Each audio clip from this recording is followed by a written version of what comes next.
Hi guys! So, day in my life as a grade 2 student, go to school edition. So, yun nga, at kakagising ko nga lang dyan. At pagkagising ay ganyan na nga ako. At para stretching ang babae. Hindi. Oh.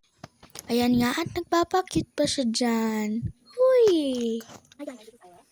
Ayan nga, at kakagising nga lang. Pagising niya ay ganyan talaga siya. Ang una niyang hinanap ay ang cellphone.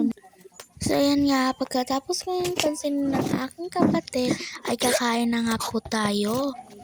Ayan nga, at pinastar ko na ang aking sarili at para makakain ng maayos.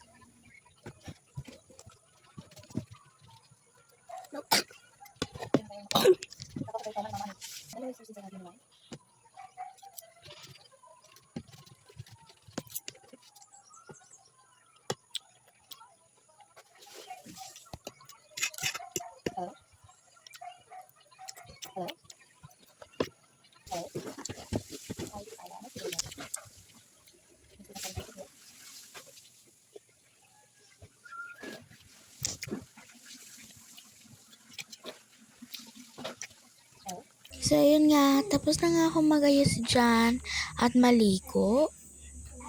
At ayan, tamang paganda-ganda lang ako dyan.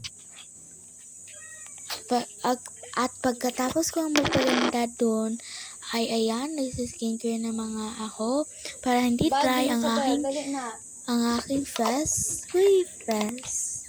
Pag ginagamit ko kasi itong moisturizer na to, ay ang aking mukha ay hindi na dry. Ayan nga, kung gusto niyo pang mapanood ng mga more videos, don't forget to like, share, and subscribe. Bye-bye!